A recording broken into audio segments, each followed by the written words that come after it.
ఇప్పుడు మేము పిల్లగుట్ట మీద ఉన్నాం. అయితే ఇక్కడ నుండి చూస్తే మాలగుట్ట, మబ్బుగుట్టల్లో 2 గుట్టలు సాఫ్ చేసింది ఇప్పటికి. ఇంకా 3 గుట్టలు ఉన్నాయి. 3 గుట్టలు కూడా ట్రిప్పర్లు ఎనిక్కెళ్ళి పెట్టి మొత్తం ట్రిప్పర్లతోటి జేసీబీలు పెట్టిండ్రు. ట్రిప్పర్లతోటి ఒక సైడు, ఇటు సైడ్ ఏమో మొత్తం ట్రాక్టర్లు ట్రిప్పర్ అవి జేసీబీలు. అంటే మొత్తం ఈ పర్మిషన్ ఎవరు ఇచ్చిండ్రు? పైన ఉన్న చెట్లు అంటే గుట్టల మీద ఉన్న చెట్లను ఉంటే మనకు వాతావరణంలో ఏదైనా ఋతుపవనాలు వస్తాయి. దాన్ని ఈ గుట్టలు మొత్తం తవ్వేస్తే, చెట్లు పోతే, అడవి పోతే రేపు పొద్దున సమాజానికి ఏం ఇస్తారు? వచ్చిన ప్రతి ఒక్క ప్రభుత్వం వచ్చి ఇట్లా గుట్టలు మొత్తం మైనింగ్ మొత్తం గుట్టలు మొత్తం తవ్వుకొని పోతే రక్షించేతోడు ఎవడు? ఎవరు రక్షించేతోళ్ళే ఈరోజు మొత్తం భక్షిస్తున్నా అంటే ఇగో టెంట్లు వేసిండ్రు. తర్వాత ట్రిప్పర్లు వెనక్కి పోయి ట్రిప్పర్లు చేస్తున్నాయి. ఇక్కడేమో ట్రాక్టర్లు.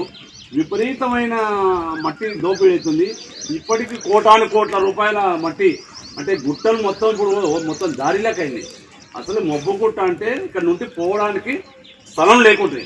ఇక్కడ నుండి గుట్టలు ఉంటే మొత్తం సాఫ్ అయిపోయి లాస్ట్కు ఏదో ఎడాలాగా అయిపోతుంది మొత్తం. ఇప్పటివరకు 3 గుట్టలు తవ్విండ్రు. దీనికి బాధ్యులు ఎవరు గెలపాలి? అసలు రాయల్టీలు ఎక్కడ కడతారు? మామూలు జనాలకు ఎత్తులున్నాయి, మా పొలంలో ఎత్తులు ఉన్నాయంటే దానికి ఇది తీయనికి రాయల్టీ కట్టుకొని మట్టి తీసుకోవాలి.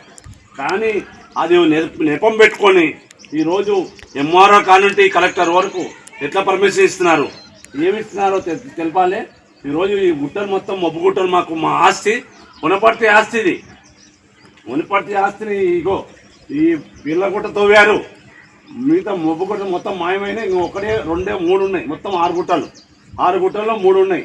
55 సర్వే నెంబర్ 54 సర్వే నెంబర్లో మొత్తం లేకుండా పోతున్నాయి ఈరోజు. కనుక దీనిపై చర్య తీసుకోవాలని మేము అఖిలపక్ష ఐక్యవేదిక నుండి పోరాడుతున్నాం.